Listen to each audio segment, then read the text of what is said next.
Hello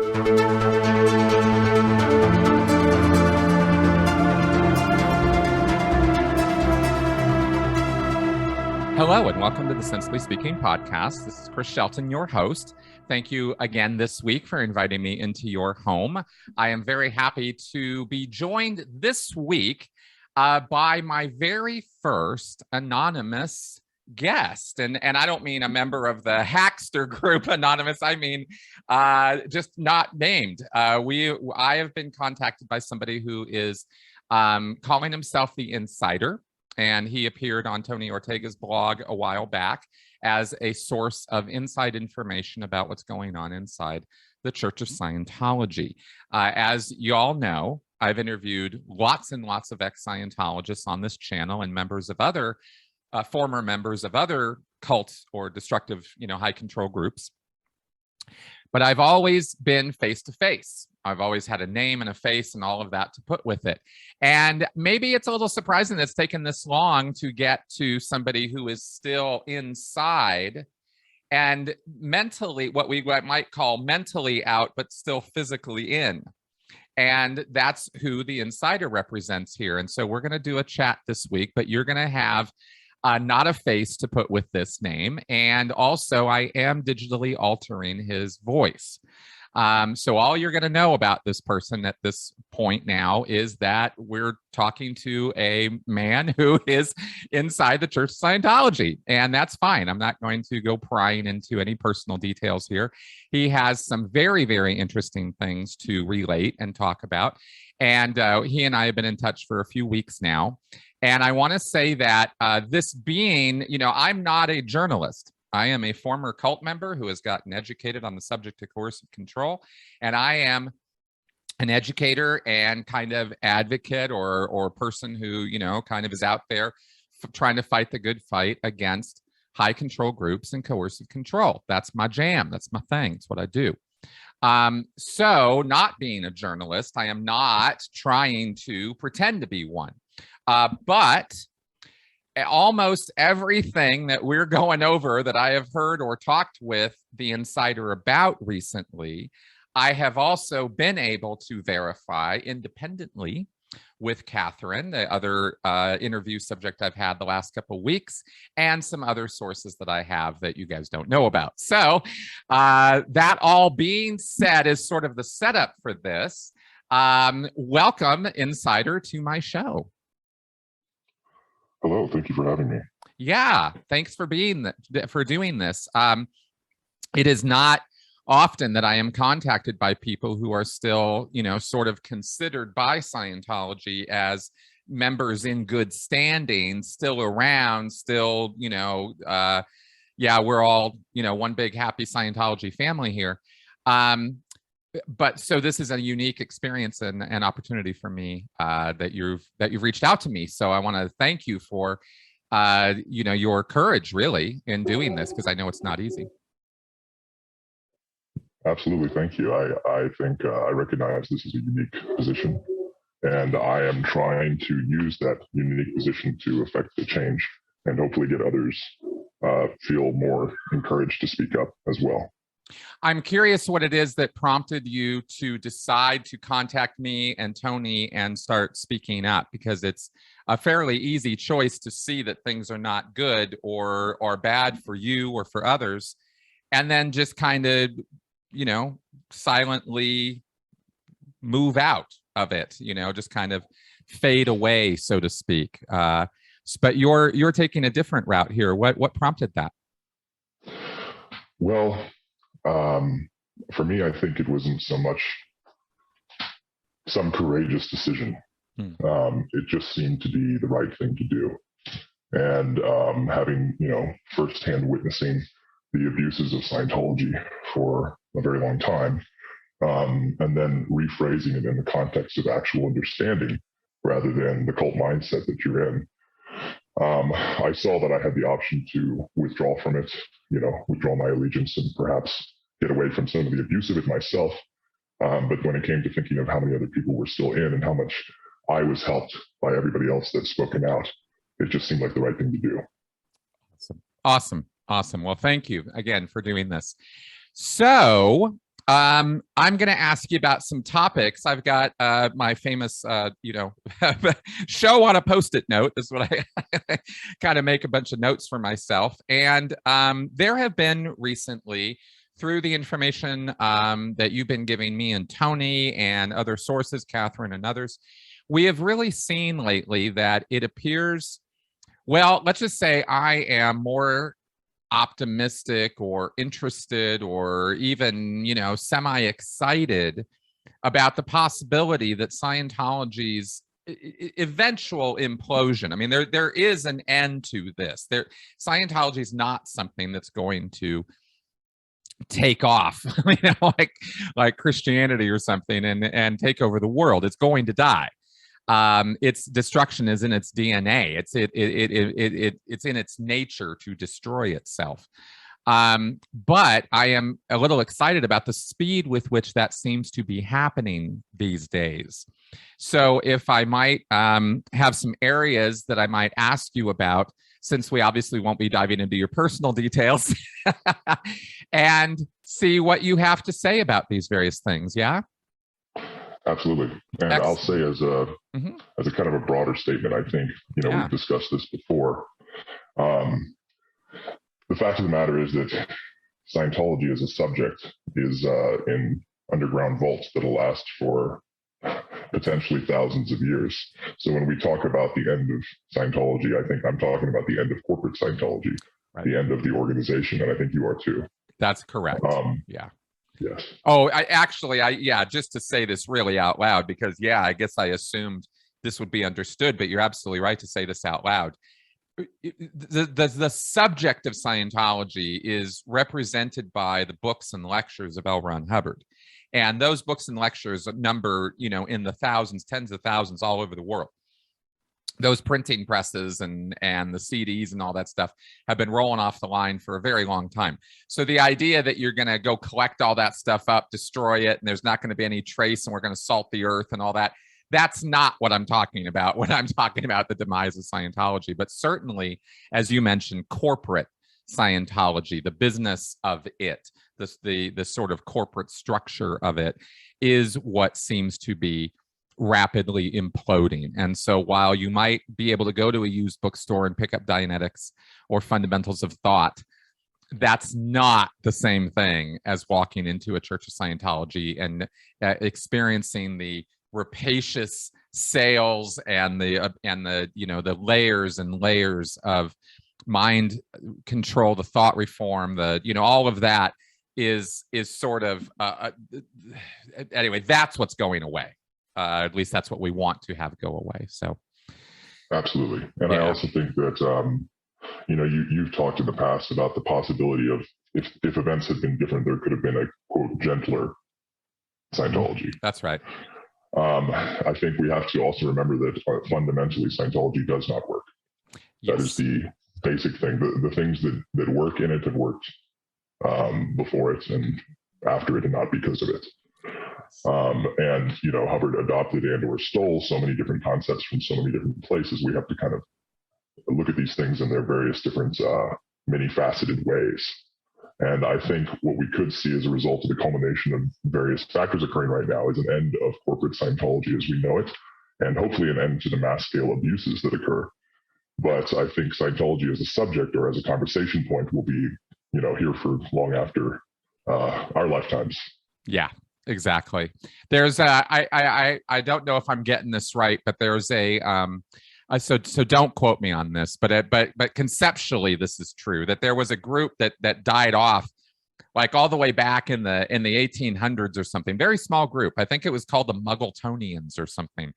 And the last member didn't actually die off, and the subject didn't die off for like another 40 years or something. I mean, these things just kind of have a life of their own, but yes, to see the end of the street, the facades and the buildings and the sea organization and, just the rapacious nonsense that goes on in there would be definitely a benefit for mankind. So that's what we hope to see happen here. Exactly. Yeah. All right, cool. Well, being on the same page as I think we are, let's go ahead and talk about why we think this might be happening, or what it is that's causing this to sort of speed up the process of its own self-destruction. So first off, we have a couple related topics, but we can start with what I think, based on what you've told me, what Katherine has broken down, it appears that these COVID protocols and basically the church's response to the COVID epidemic was so over the top, so out to lunch, so pseudoscientific and nonsensical that it actually angered a good chunk of the church membership. Would you like to explain in detail what that's all about? Yes, I think that's a great place to start. Yeah. Basically, what happened is an order came down to all the classified boards that there were to be new protocols in place for the foreseeable future, supposed to be a solution to COVID-19. And one of the biggest aspects of that was the immediate closing of all Class 5 boards. They just closed the buildings. That's right. And those Class 5 orgs are for our non-Scientology lingo viewers, are the city level churches, like the Church of Scientology of Denver or New York or Milano. These city level operations are called Class 5 organizations within the Scientology hierarchy, and they all closed the doors and locked them. And that is not something that has ever happened in Scientology's history. It's something that was incredibly unique. And it was one of those things that was impossible to Scientologists. That's right. In the worst, nightmare of what could possibly go wrong to the Church of Scientology, that would be the worst thing. And we did it to ourselves. And so even in the context of Scientology, it was clearly something that was a mistake on the part of management. And I think that opened a lot of people's eyes to what's going on, or at least started them into questioning it. Right. And I would say based on what the staff have reported, and at some point management did take an interest in how the public was responding to things. But I don't think they were very happy with the results of that survey. It was basically, you had a core group of people that are going to do whatever they're told, no matter what it is. Mm-hmm. And that's a minority, and then you have the people that are willing to put up with it for the sake of their own personal freedom. So they think. And then you had a group of people that are just unwilling to compromise. And I think Scientology requires a tremendous amount of compromise. And the minute you stop being willing to do that is you're already halfway out the door. Right. That's right. Because you're now setting up question marks in your mind about this subject or the directives and commands you're receiving from it. And they're all about compliance and loyalty. So when you start questioning things, they don't like that too much. Exactly. There were also other aspects to the protocols. To explain kind of in a nutshell what it all was, is there's a chemical called Decon 7, which is essentially it's not a harmful chemical. It's a peroxide-based cleaning solution, and it does have application when applied correctly in the handling of bacteria and viruses and things that are surface-borne and surface-transmitted. And the thing is that the churches rolled out this Decon 7 as well as all these cleaning protocols about 2 months prior to finding out that COVID-19 was airborne. So that, the dynamics of our understanding of the virus changed, the protocols and policy of the church did not. And to this day, they are still enforcing gloves and masks for all the staff and public. And they are still to this day. Yes. Yeah. Oh, wow. I thought they might have at least slacked off on the gloves at this point. How interesting. So to this day, this is still happening. Well, again, we have to remember, if we talked about everything that management desires and then what's actually happening on the ground floor. Of course.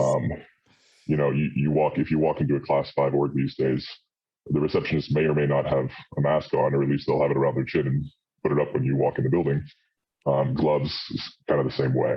Right. But anytime they make a show of it, as far as I know, Flag is the only place now where there are pretty drastic. Some of the restrictions have been lifted in a drastic way.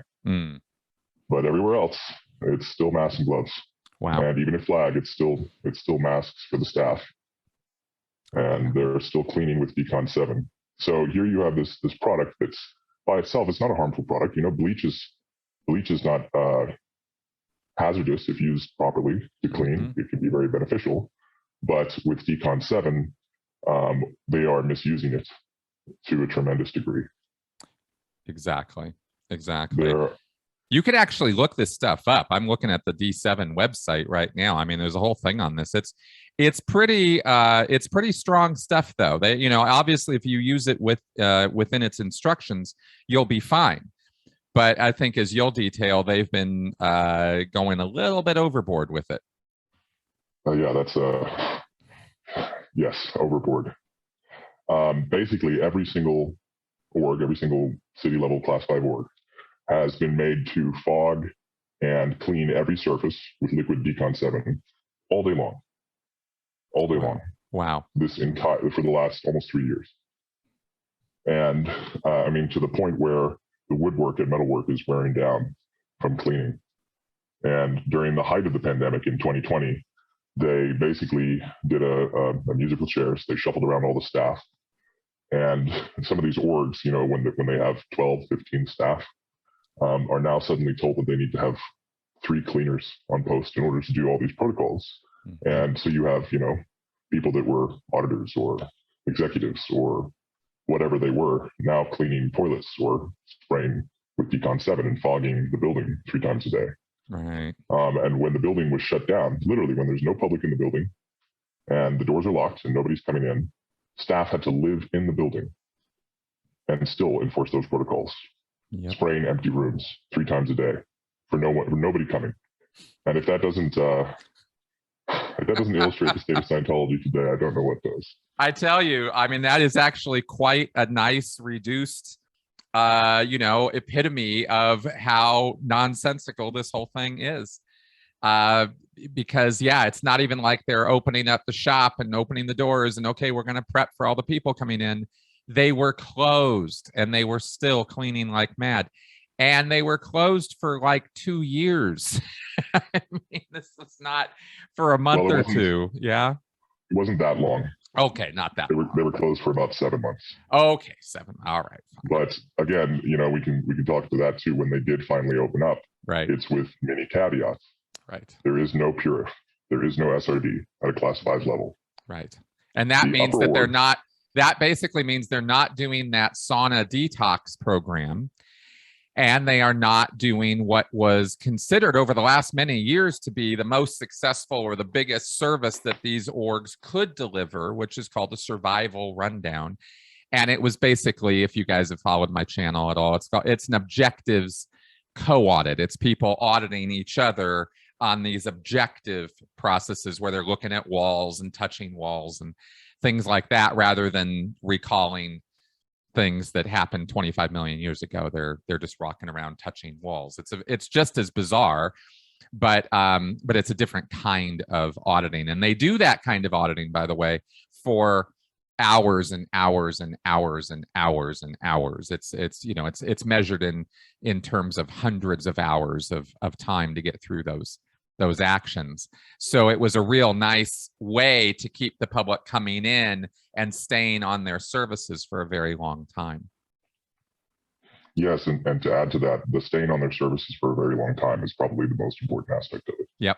Exactly. As an actual paid service, the Purif, which is the detox program, and the SRD, which is the objectives auditing, they're not very expensive. Mm-hmm. And it takes a long time to do them. Mm-hmm. And if you were to work it out financially, they're probably not making very much money for the organization. Mm-mm. But it produces a tremendous amount of statistics all across the board. And when you have somebody that's doing something like that, like the SRD, that takes years of commitment and going through multiple different people because you twin up with another person and you audit each other. And as anybody who's been in a class 5 org as a supervisor would know, those don't last all the time. So sometimes you have one person paying $2,500 for a service, spending 2 years on that service, and being twinned up with 3 or 4 different people in order to accomplish it. That's right. And of course, then they still go to flag and get told it was done all wrong and have to do it again. Exactly. And the funny, there are so many just on this one point, and I think this will kind of indicate more to my to the people who are more familiar with Scientology and its sort of structure and services.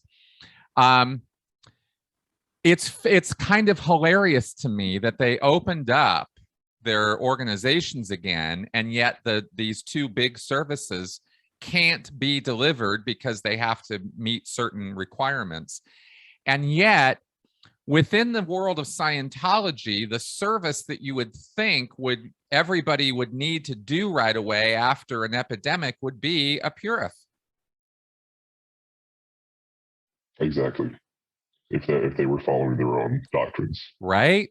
Exactly. But this indicates a departure from their doctrines of some real magnitude. Not only this, but also the fact that you were going to be getting into a whole lot of trouble if you ended up getting sick, which you can describe, or which we can talk about. Yes, that's a perfect segue. Yeah. So one of the fundamental key principles of the protocols is that if everybody was following them and everyone was using the D7 and wearing the masks and gloves and everything else, then no public or staff should be sick for any reason.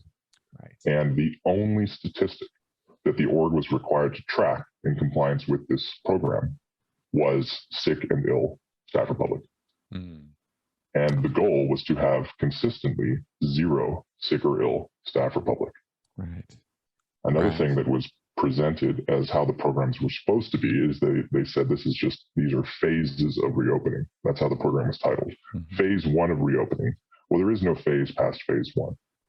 There's not a single Class 5 org on the planet that ever did phase 2. Suddenly, an order just came down to open up. The restrictions were changed slightly based on the telexes they were getting, but there is no official phase 2 of reopening. So the staff don't really know what's going on. And when they submit a CSW to be approved with the phase 1 of reopening, it just falls into oblivion, goes nowhere. Wow. So there's not even any possibility of these guys being able to get back to business as usual right now. They have no idea. It is all up in the air. There's no clear direction on it. And Miscavige is not even talking to the staff, really. He's talking to flag public. And what do you mean by that? How does that work? Just because of the lack of the events, or what do you mean? The briefings that he's given where he updated or changed the protocols were first given to flag. And the birthday event did show some of the changes of that, but there was a briefing given subsequently to that that he did at flag, really just to local public. And it was a very kind of off the cuff presentation. It was filmed and it's being shown to flag, but it's not being exported around to the whole world of Scientology. Oh, that's interesting. Yeah. So most of the known information to Scientologists about what's going on is just through the rumor mill. It's just through people talking about it. So even when, and to give you an example of that, I'm only laughing because of that senior principle in Scientology that if it isn't written, it isn't true. Right. Well, very little gets put in writing anymore. Right. It's all stated, verbally or via telex. Right. And when it gets down to the Scientologist level talking about it, you either have, you have people falling into these categories. Either they implicitly agree with it no matter what, or they find fault with it but decide to put up with it for as long as is necessary, or they reject it outright. And a significant number of people are rejecting it outright. And I think that it would be impossible for Scientology not to have lost at least a third of their members from pre-pandemic to now.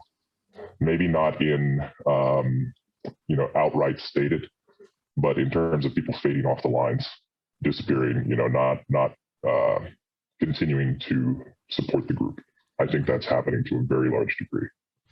Okay, and to put this into some numbers, based on your and other people's conjecture about this, because this third thing that you mentioned, Katherine also was agreeable on those figures as well when we were talking about this with her and her experience with it. She thought, yeah, it sounds about right.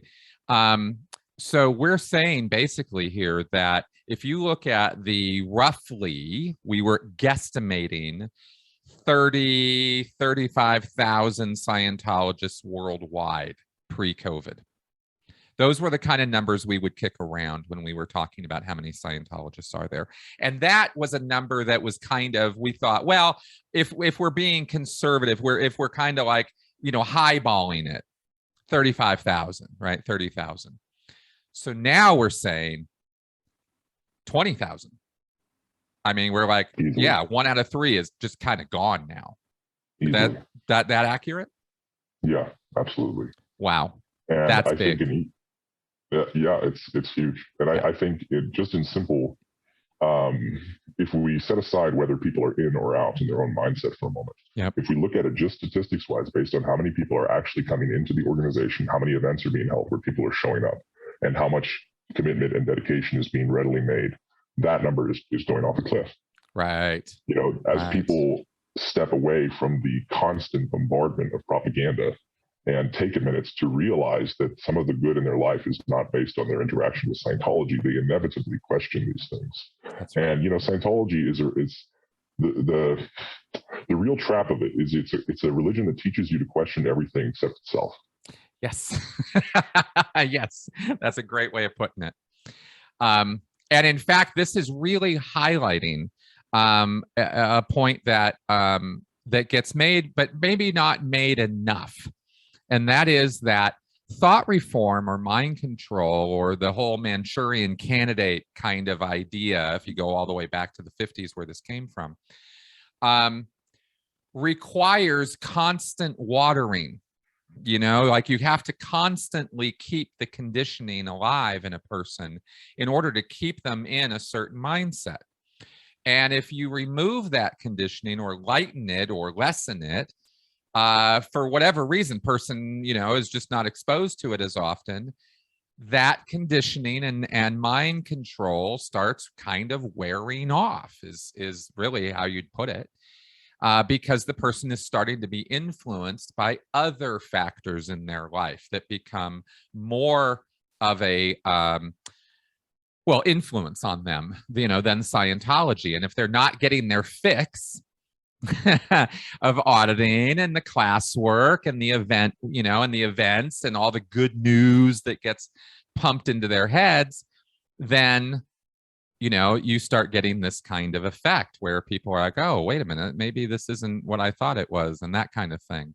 And they can start thinking a bit more critically or clearly about the topic. So it really does matter how much you're exposed to this kind of thing in terms of its influence on you.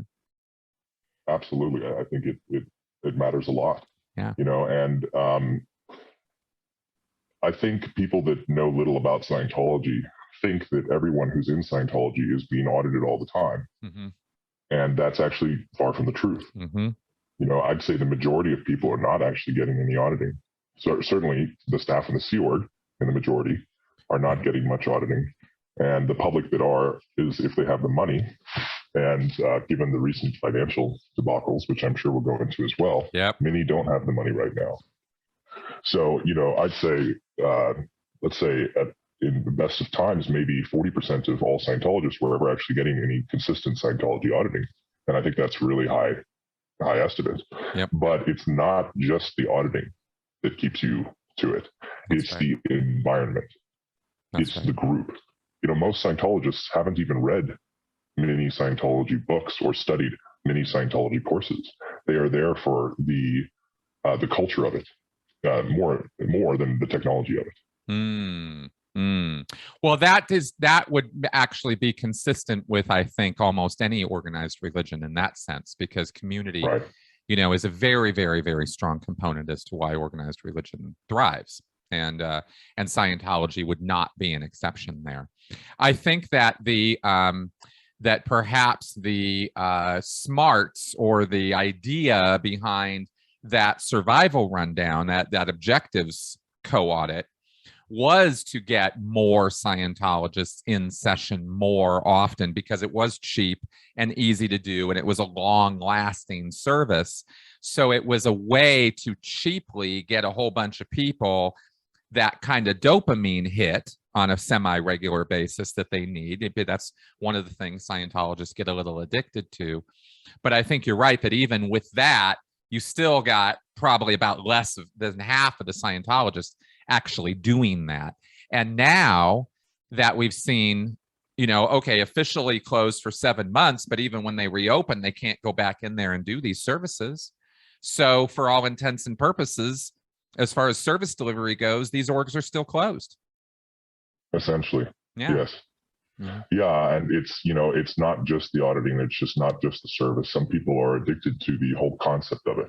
Yes. The whole idea of going in. And so if you consider that there were people who may have gotten out before because they thought the tech was going bad with all these changes, well, that's still only a minority of people, because most people in Scientology don't even understand the tech well enough to know that it's wrong. Right. So what they've lost now is they've lost the last thing that was keeping them in, which is their community. And when they don't have that, everything else matters very little. Yep. Yep. Exactly. So especially with this other component that is tied into this. And I thought I don't know how to talk about one without the other because of the special nature of this. And that is the conspiracy theories. Yes. I had thought to bring that up as well. Yeah, because they're intimately tied together because of the Scientology mindset, the conspiratorial mindset of L. Ron Hubbard and what he puts into the Scientology materials, and then how the world has kind of developed, 9/11 conspiracy theories and QAnon level stuff, which is pretty much bottom of the barrel when it comes to conspiracy theories. You're all the way down there when you're in the QAnon headspace. That's about as deep as the conspiracy world. Four-man Scientology. Yeah, and then Scientology feeds right into that. So they really do go hand in hand so easily because of the way Hubbard put his conspiracy framework together. So that being, and I've, you can see videos where I talk about that in detail, so we don't have to revisit all of that. But given the fact that a whole chunk of Scientologists are very conspiratorially minded, how did that play out with the COVID protocols and the last couple of years of activity there? Yeah, that's a good question. First, I'll say that I think the thing that Scientology and any conspiracy have in common is that they both sell certainty. Mm-hmm. They both sell the idea that all these problems you have, all these horrible things that are happening, the things you can point to in the world, even in most of these conspiracy theories, these things did happen. 9/11 happened. It's a horrible thing. Mm-hmm. And they say, you don't have to worry about why these things happened. You don't have to think that it's all these things that are outside of your control. It's actually very much in your control. Just trust the plan. Q is leading the way. Just trust the plan. And in Scientology, it's just trust the tech. Just go up the bridge. Don't worry about all that. Don't think about it. So essentially, in that way, they are the same. Whatever mythology you can build around it, it doesn't matter. It's the same thing. Yep. And so it was a very, I said before, if you made a Venn diagram of Scientologists and Q believers, it would almost be a circle. It's very closely connected. And it's actually even more intimately connected in that as people were unable to give their devotion to their church, they started giving their devotion to Q or to whatever strange other conspiracy facet they go down. And I mean, you had all kinds of Scientologists getting up to all kinds of wacky things. Tony's reported on Leah Dundas, I think is her name. Who's one of the big proponents. But she is a good example of what that whole movement looks like inside of Scientology. And ironically, that has also resulted in a lot of people leaving Scientology because even though they're just trading one conspiracy for another. When they start framing things in a different framework that isn't Scientology, they lose the thing that holds them to it. Right. You know, and so in a strange way, Scientology is just losing people from their lack of total connection to them. Well, and it's so interesting to me because the conspiracy thing was so, when I was in, and I left in 2013, right, 2012. When I was in, conspiracy theory was important, and it's certainly in the Sea Org we used it, and we didn't use it like, oh, we're knowingly manipulating people. We used it because we believed it. Yeah, I really thought that, you know, the 9/11 inside job, all that stuff, because I was given materials to make me think that. There was a whole briefing put together that we used, PowerPoint presentations. I mean, this was a really kind of formalized thing in Scientology. It's not just Scientologists talking to each other about what they read on 4chan. This is in the materials of L. Ron Hubbard. And it really, there's very little that L. Ron Hubbard had to say about planetary control and the nefarious forces that control the planet and all that. Very little that he had to say that contradicts anything in the QAnon world. True. Right? So they really mesh quite well. But then we had a situation where these COVID protocols come down, and they are basically saying COVID's very real, COVID's very dangerous, and you have to take all these extreme actions to prevent yourself and others from getting sick. And this is being fed to a group of people who don't believe COVID's even a thing, who think it's some conspiracy, who think it's some fake news thing to control us. So that must have caused, you know, we talk about cognitive dissonance all the time. I mean, this must have just made some people's heads explode inside Scientology. It really did. And one of the other things that, coming back to what the protocols actually stated, is that it was made pretty explicitly clear that nobody should be sick because of these protocols. Right. And not just sick with COVID, but any illness whatsoever, which flies directly in the face of all the PTSSP technology and everything that Hubbard ever said about why people get sick and all of that. Yeah. So even by their own doctrines, it didn't make sense.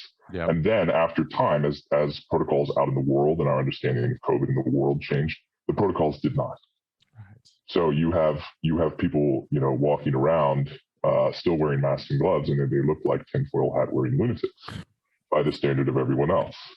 You know, even the most devout follower of every protocol that the CDC has ever put out looks at these people and thinks they're a little funny. Right. So it's just such a foot bullet. I don't know if you could, if you had asked me what would be the most direct way to piss off the most Scientologists in the shortest amount of time, I would never have imagined this. It's truly bizarre. It's mind-boggling. It is. Yeah. And it kind of, you know, we've talked about what is the mindset of Miscavige. Why is he doing this? Mm-hmm. And, you know, I've stated that I think he is in a way blind to what's really going on. Mm-hmm. You know, there's not a Sea Org member who would dare report something, quote unquote, in theta to him. Right. And so you have this entire construct of anywhere he goes, he gets the best presentation they can provide him, and he doesn't actually see what's really going on until it's too late. Or if he does know about it, he waits until it blows up in their face and then blames somebody else for it. That's right. Which is pretty Hubbardarian, I guess you could say, right? I mean, that was exactly the way Hubbard would operate as well. Right. You know, and he was constantly scapegoating people and claiming, and that the master move for Hubbard and Miscavige is, well, I didn't know anything about that.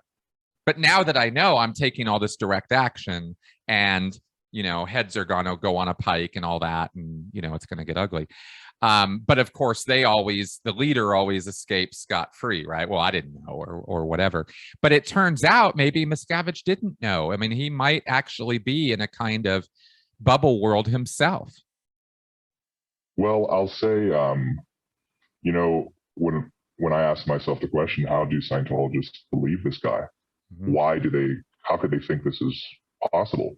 In hindsight, it's obvious for me to see, but at the time I realized that it's the exact same phenomena as an individual Scientologist, in that anything that goes good in your life, anything that is successful, that is beneficial to you, that's because of Scientology.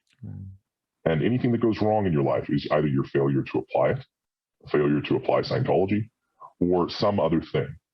It's never looked at as Scientology caused this thing to happen or go bad. And that's the exact same thing when you're looking at David Miscavige. Anything that goes good in the church, he takes responsibility for. That's his. Anything that goes bad, it has nothing to do with him. And all he did was find out about it and correct it. That's right. And that just creates a way where it's very easy for you to immediately go, yeah, that makes sense, and rationalize that. And you, as a Scientologist, you go, well, even if you get to the point of understanding that everybody else is crazy, management's all crazy, they're all SPs or something, you still think, well, at least we have COB leading the charge and trying to hopefully put everything right. Right. And it's just false. Exactly. It's interesting. So interesting to watch this play out. Because it is hard to know. It's, we conjecture all kinds of different ways. We know Miscavige is not an idiot. We know that he, is read. He is intelligent. He has a vocabulary. He has the ability to think things through.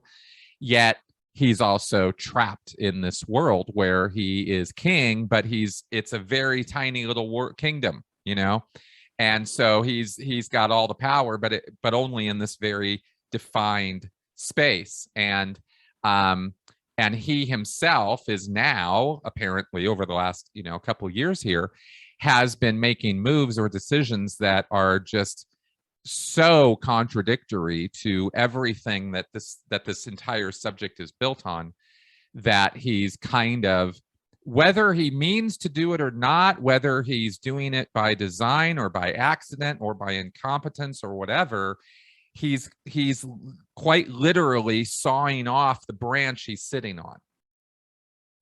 That's a great way of putting it.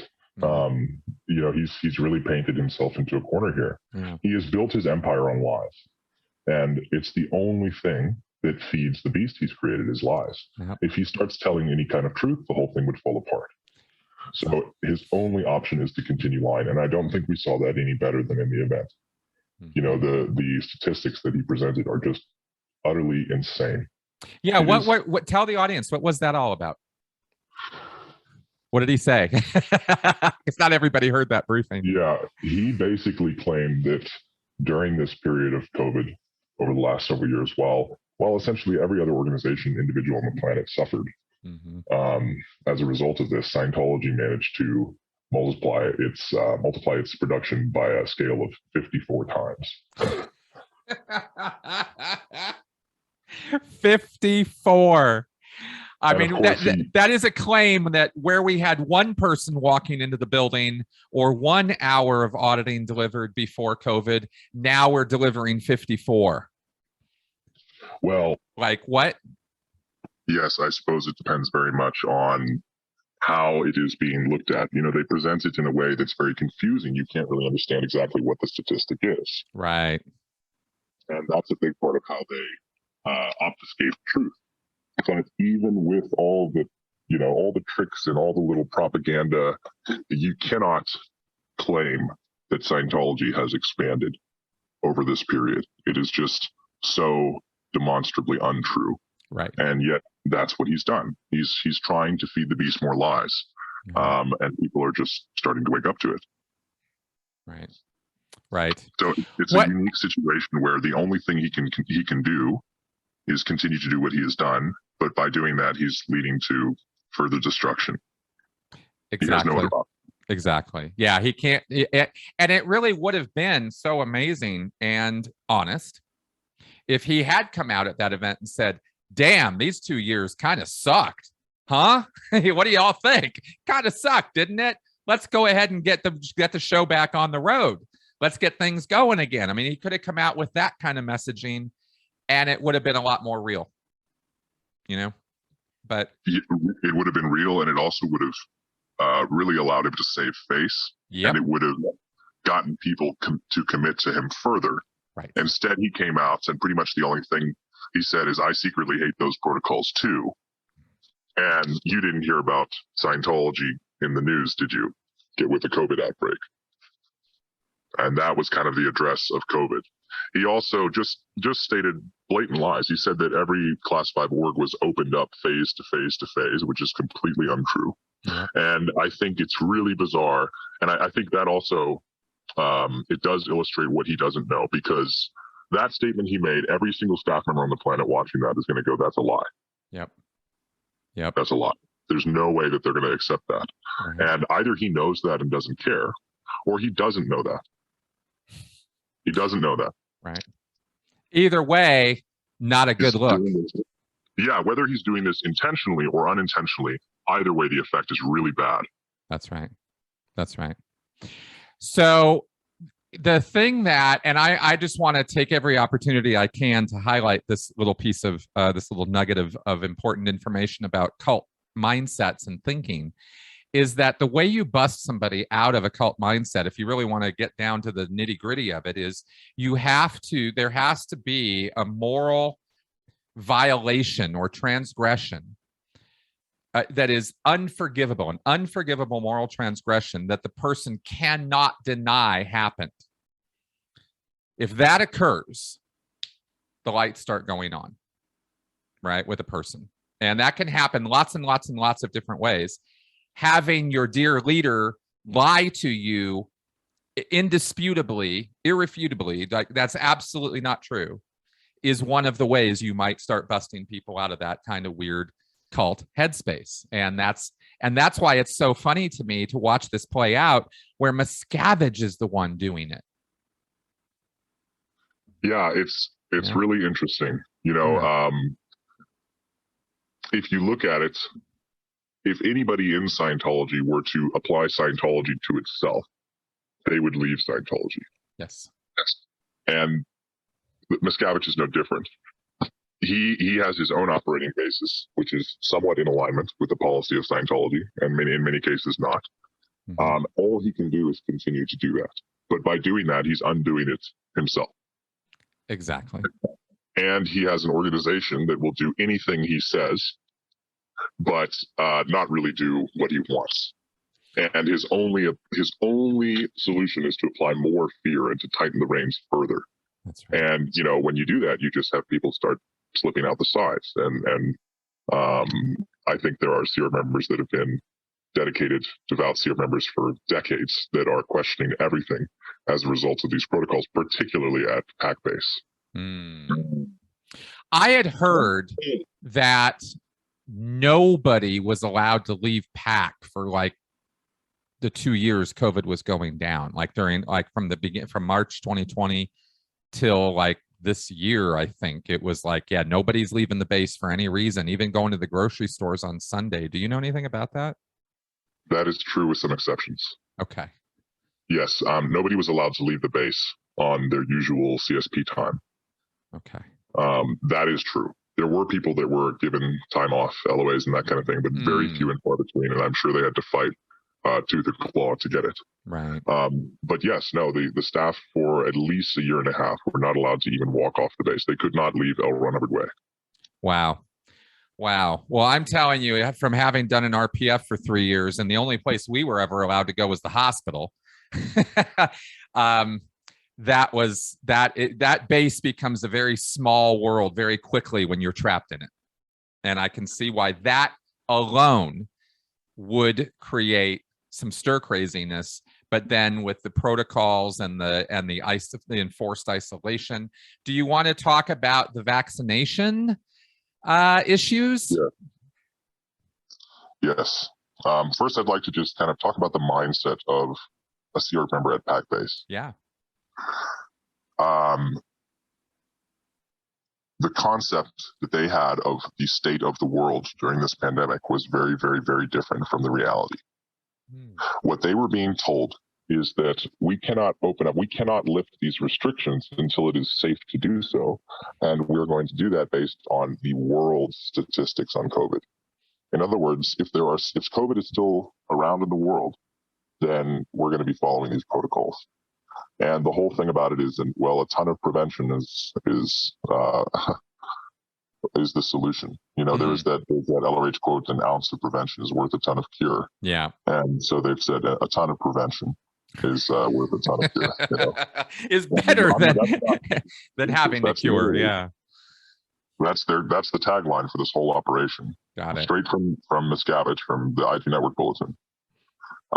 And so the Sea Org members there believe that what they're doing is necessary, and they believed that for a long time.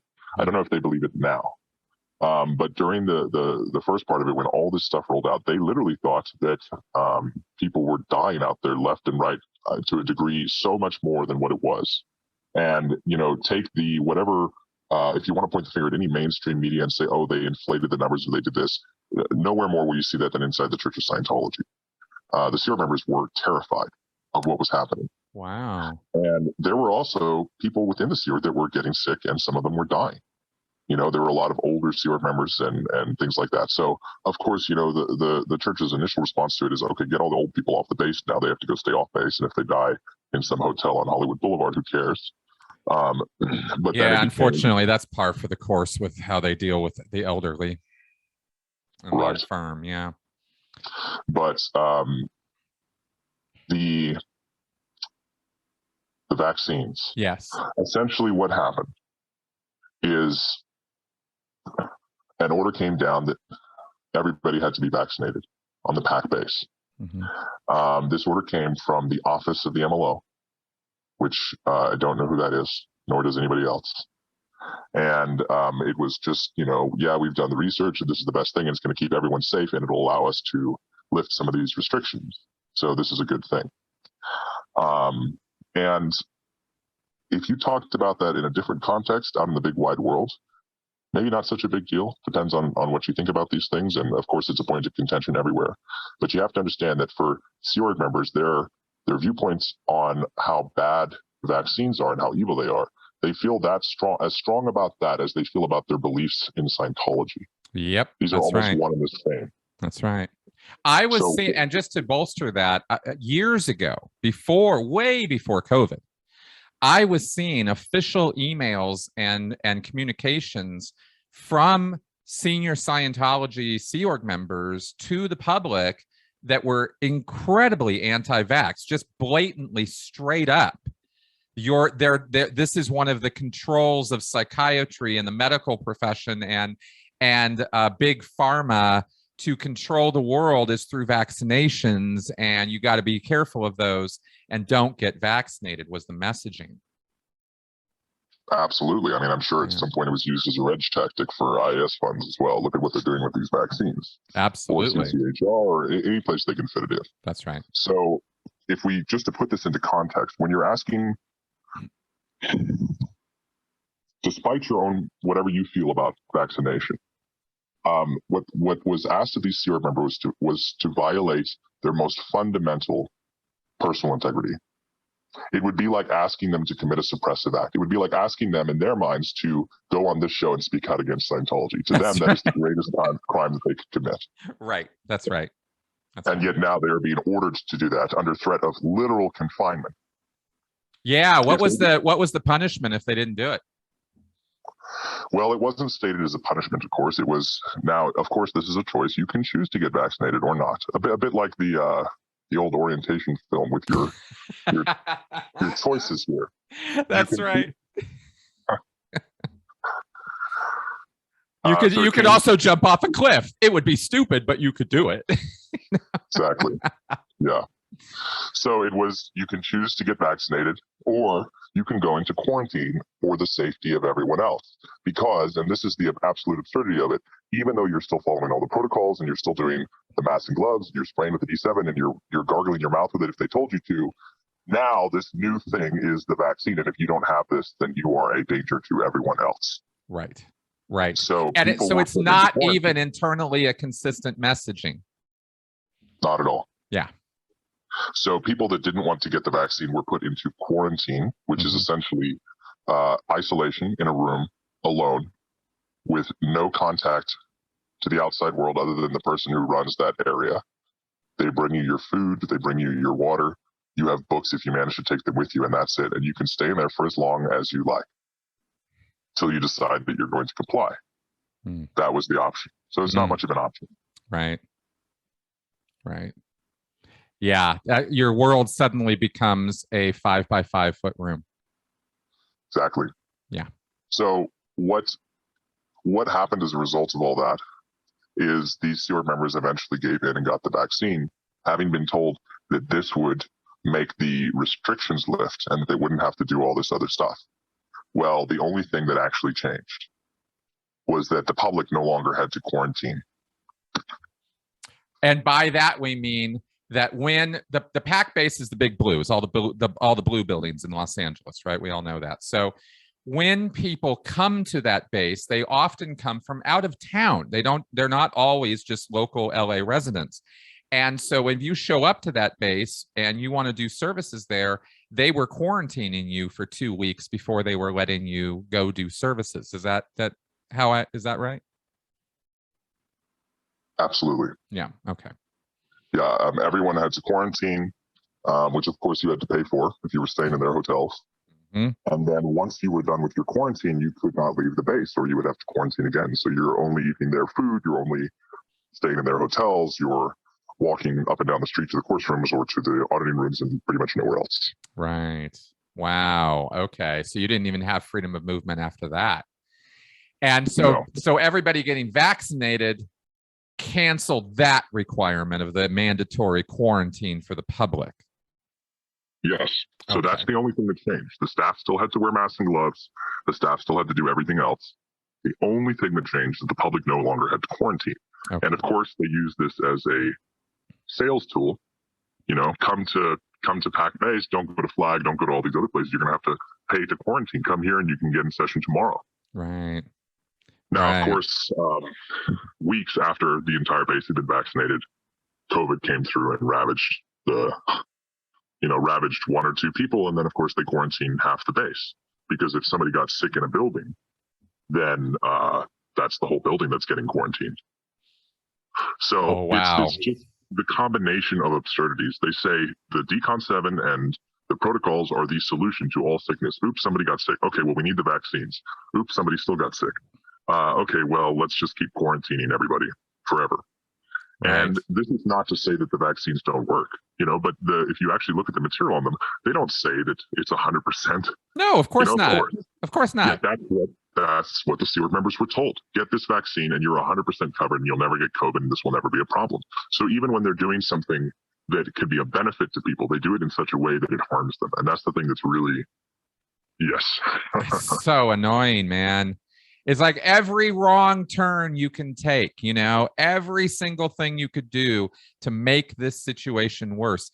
And clearly this is not all just on Miscavige's shoulders. I mean, he wasn't making every one of these decisions, but the lack of oversight, the lack of common sense here, the lack of any real science in any of this, or any ability to even consult with science, it is just such a band of incompetency. It's staggeringly stupid to have learned about all this. I was shocked.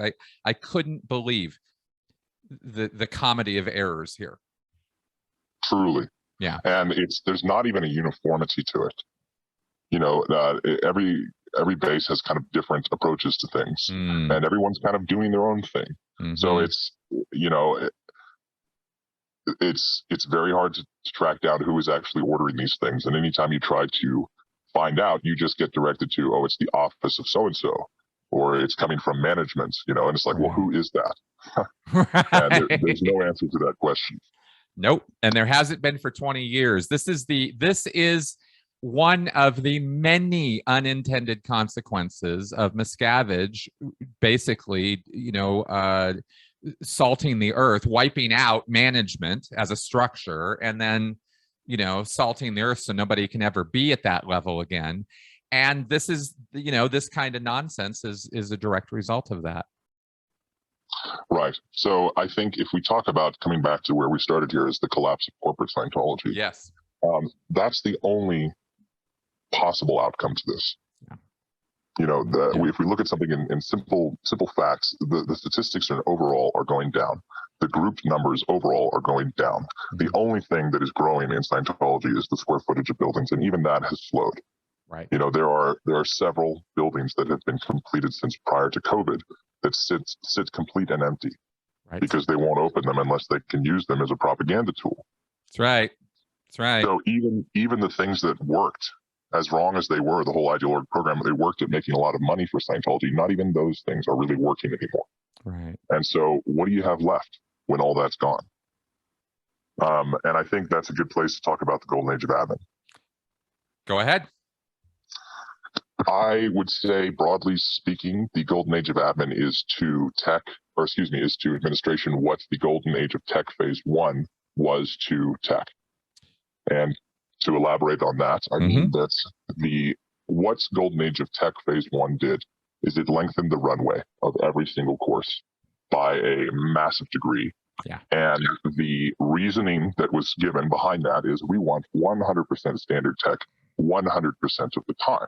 Yep. And the only way to achieve that is through this method that Miscavige came up with. That's right. That's right. And to demonstrate the numbers on this, because I literally oversaw the delivery in the entire Western United States when this happened in 1996. So just to give some numbers here, a class that teaches you how to use the e-meter, just as a sample representative of what Miscavige did here, that class would take you about a week, maybe 2, to get through. After the golden age of tech was released, which was this whole series of revisions to how training gets done in Scientology, that same class was revised, and it took people 3 years to get through it, because the standard suddenly became this incredibly insane level of you have to be perfect or you're no good. And that destroyed Scientology training. To this day, I don't think it's ever really fully recovered, to where it used to be. But that's just as a quick example of just how awful that was. Great example. Yeah. Yeah. And it destroyed the ability for Scientology to create more auditors, which is the way that Scientology made its money. That's right. And really, it's the reason that straight registration became such a big drive, is because there was simply no other way to get money. That's right. That's right. So what Golden Age of Tech did was essentially undid a lot of the things that Golden Age of Tech Phase 1 implemented.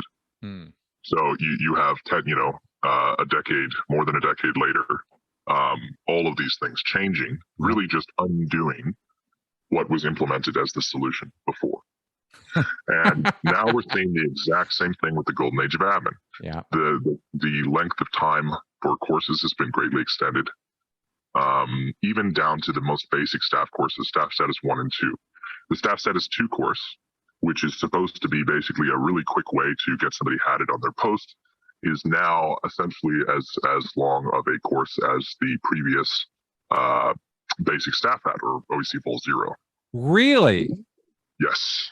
Wow. Okay. So to convert this to English for everybody out there, right? You have staff members come on, sign a contract, and start working as religious volunteers for the organization, both Sea Org or Class 5 staff. Same kind of lineup goes for them in terms of learning L. Ron Hubbard's basic policies for how to make your way around in the organization and understand what the hell's going on around you. It's a Scientology organization. It has Scientology policies. L. Ron Hubbard says how we run things here, and you have to learn what those policies say. But what you're saying here is that you might go and get the equivalent of a day or 2 seminar and kind of get grooved in on what to do and what the various policies say and learn your job and get to it. Or you could go do an MBA and take 2 years, right? And you don't get to start working until you get through an MBA. It's kind of similar example there of how he extended it to make it impossible to get through. Yes, that's a perfect way of describing it. Yeah. And that has basically happened at all levels of staff training. Ugh, now, wow. Is it being presented that way? Of course not. The way it's being presented is, if you've listened to the event, basically that the reason everything was wrong is because some bad secretary misordered the papers. Yep. And I won't even go into that. I laughed out loud. His explanation was so bad. I thought, wow, I don't know if even Scientologists are going to take this one. This is pretty bad. I don't think they did. And something else to understand as well that distinguishes Golden Age of Admin from the Golden Age of Tech is that when the Golden Age of Admin Phase 1 and Phase 2 came out, a lot of technical bulletins were updated, revised, and or canceled. Yep. And that was a big thing in Scientology because there were things that you go, yeah, that never seemed right. I never really agreed with that. And now you're vindicated and it keeps you going. There is nothing like that for the Golden Age of Admin. There is no policy that has been canceled. There is no new policy that has been found. The only problem that it solves is the invented one of things being out of order. Right. And what it actually does is it lengthens the runway of every single course. And the big push is the OEC, the Organizational Executive Course, and the FEBC, the Flag Executive Briefing Course. These are two of the largest training courses in Scientology. And that is what the Golden Age of Admin is essentially pushing, and particularly for the staff. Wow. I mean, it really does kind of come across, if you step out of it and out of all the Scientologies of it, what it looks like is Miscavige is trying to just overwhelm these guys with so much stuff to do that they just spin their wheels doing that rather than thinking too much about what he's doing. That is a good observation. And I think I'd like to talk about that more because what's happening here is that this is very enticing for the staff, but not for the public. Right. As far as the public are concerned, nothing has changed. Right. The public are not doing the OEC FEBC. They're just not. So this is being very much presented toward the staff, and they're saying that when you do your OEC FEBC, and this applies only to the executives in an organization, so the upper management of a lower Class 5 organization, they will also get a bunch of auditing. They'll get the superpower auditing done at Flag, and they'll get other auditing and clean up their case, so to speak, done by Flag. So this is very, very, very enticing to staff. Yeah, I could see them being excited by that. Right. But when we look at how many staff are there to be enticed, the entire training program at Flag right now of pretty much all the staff they can muster from every org on the planet, every Class 5 org on the planet, is less than 1,000 people, way less. It's about 500. Right.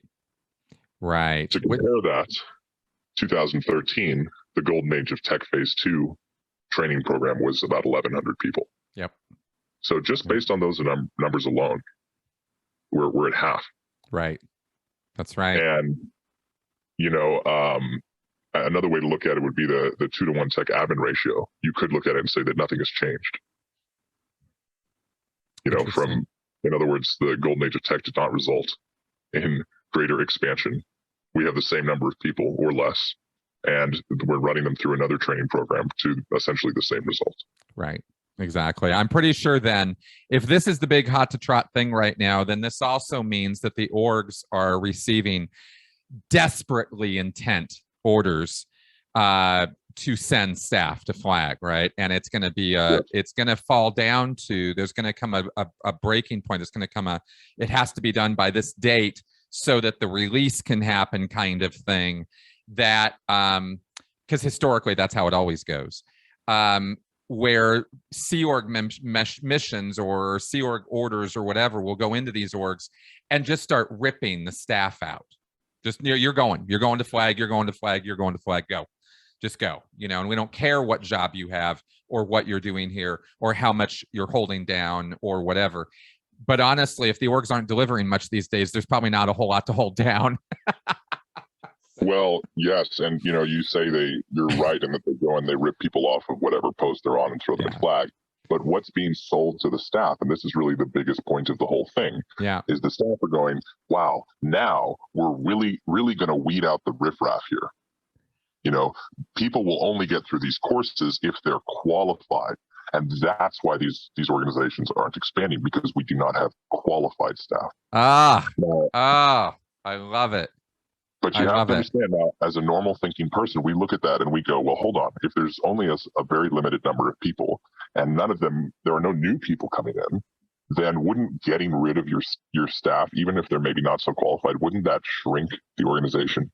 But the Scientologists believe that the only reason the organization is small is because they have these unqualified people. They call it a camouflage hole. That's right. So in their minds, getting rid of staff members, eliminating them out through this rigorous training that's impossible to get through, would mean greater statistics for the organization. Exactly. And we'll see if that works. Yeah, I wonder what the prediction is on that. And this is exactly, I'm so glad you brought that up, because this is exactly the kind of thinking that I'm talking about when I say it's in the DNA of this organization to destroy itself, because that kind of thinking, we need to get rid of people in order to expand. That kind of backwards thinking is exactly what L. Ron Hubbard encourages in his policies, and what Miscavige is continuing.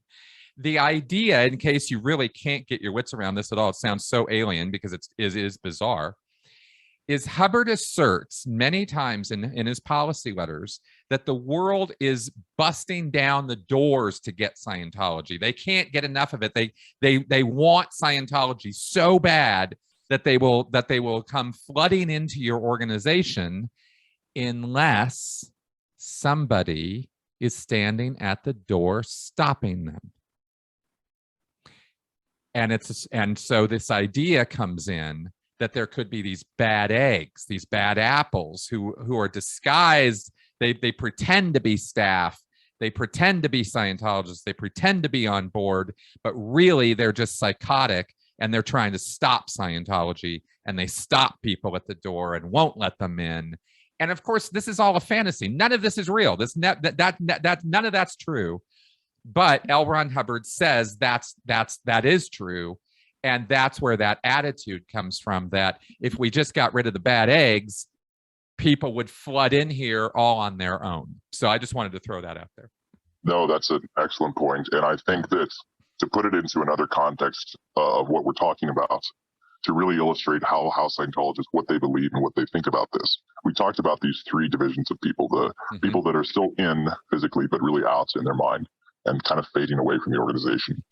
People that are in, but they're kind of going, well, I don't agree with this stuff, but I'll go along with it for my own sake.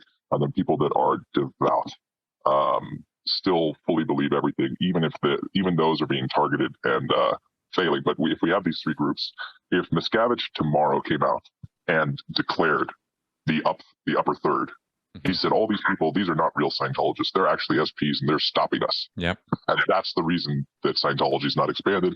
I just declared 10,000 people. That core group of people would clap and cheer. That's right. That's right.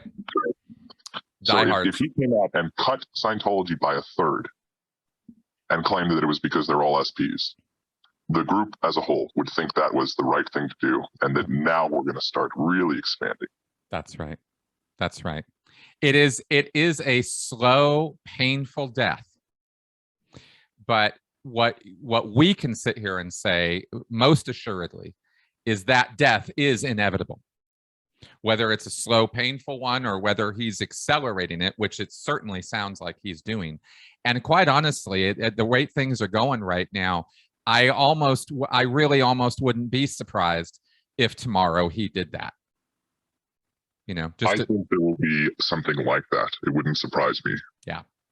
There will be, because what's going to happen inevitably is when they start sending these staff back to their orgs after they've gotten through their training and the statistics don't go up, then it becomes a witch hunt. That's right. Now it will become, there's SPs everywhere, and they'll go through and just start declaring people left, right, and center. That's right. And again, you've said this many times, other people have said this, Scientology creates its own enemies. That's right. They are. I really think if none of us were doing anything, in other words, if we weren't around at all, it would still end up crashing and burning. Exactly. And what we're doing is we're greasing those wheels a little bit. That's right. That's right. And we're making it easy for people that are on the edge to find a way out. That's right. And hopefully I'm making a way for people that are not ready to come out publicly, but, feel inspired to speak out privately and realize that you can do that. And you can talk about Scientology without it ruining your life. And I think, in the very near future, Scientology's ability to ruin anybody's life will be hindered further than it already is. That's right. That's exactly right. Because let's face it, the Office of Special Affairs right now is down to, probably a skeleton crew.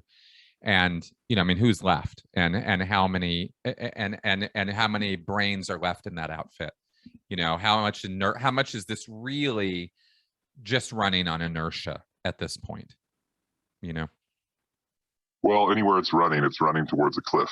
Yeah. And, in a way, like we'd said earlier, if Miscavige had come out and taken full responsibility for all the horrible things that have occurred, and to touch on that more, there was what happened to the staff, which is atrocious. On the public side of things, all the public had to pay a lot more for all their services with all the quarantine and all that. Mm-hmm. Not only that, but pretty much world around, that you had to sign something that if you got sick, if you got COVID while you were there in the bubble, doing the protocols, sniffing the D7 or whatever they're telling you to do, you would be COMEV. Right. And there were people that were COMEV'd and pulled off in the middle of these OT levels and in the middle of the 1 through 3 OT levels, which again is a thing that is so unbelievable to have happened. It's like closing the orgs. That could never happen. Nobody would ever dare interfere. And yet now it has been interfered with. And so when that veil has been pierced, once that seal has been broken, it's like, well, where does this stop? Right. Right. And I think, Scientology exists as the scriptures of Scientology and everything that Hubbard wrote. And then it exists in its corporate form and what the organization is doing. And as the organization drifts further even from its own doctrines, there's just no way that it doesn't quickly derail, because the people that are in because they like Scientology, well, those people are pretty much out now. The people that are in because they like the group have no group to come back to. And all that's left is the people that are in because they have nowhere else to go. Right. That's right. That's right. Well, this is absolutely fascinating. I think just based on our time and what we talked about before, I think we'll sort of move toward wrapping this one up. Sounds good. Okay, cool. But I don't think this is going to be our only talk. If you're down for more, we've got more talking points. Well, let's leave it on a cliffhanger. Yes, let's do that, because we have other things we can talk about. For example, we have not at all gotten into the chase wave and the financial shenanigans that Scientology's also been involved with over the last few years, which we've been talking about in shows recently, because it's been also another nail in the coffin. My thoughts as well. Yes. I think I'll say a few choice words about that. Yeah. What we have colloquially taken to calling the chase wave is really a broad scale credit and bank fraud operation that occurred in Scientology from 2014 until 2019. It targeted every institution that would give them money in any form. And it was used both for staff and Sea Org in order to get donations for building funds, ideal orgs, or bridge. Yep. And it created an environment in which Scientology actually did look like it was expanding, because there were so many people, both inside and outside of staff, going up the bridge, that it seemed like, wow, this Golden Age of Tech Phase 2 stuff really works. And then we find out, oh, wait, it's because we have the credit. And now that well has run dry. So maybe next time we can talk about that whole thing. Exactly. That's exactly what I want to do. And on that happy note, again, I will thank you very much, Insider, for your inside knowledge and information, and for reaching out to me and Tony and helping the big wide world understand what's going on in that Scientology bubble world. It's very interesting stuff. Yeah, thank you, Chris. You know how much I appreciate everything you do. Awesome, man. Yeah, thank you very much. All right, folks, I hope that you found this show this week a little entertaining, informative, and educational. And certainly, I hope that you can also now see why I'm a little excited these days because frankly, this is all good news to me. You know, I've gotten over my Scientology headspace where I sort of feel bad when Scientology isn't doing good. You know, it took me a little while to kind of reverse that, but you know, I was always like, damn, why don't they, you know, that kind of thing when you're part of a group for so long and you want it to succeed, you know. But now I'm like, nope, I'm cheering. I am very, very happy that this thing is going down. And I only hope at this point that it goes down as quickly as possible so that as few people as, you know, as necessary are hurt in the process. Because inevitably that's going to happen with this. But it's exciting times. So I guess we'll see how this rolls forward. I guess we'll see what happens. All right. See you next week. Bye-bye.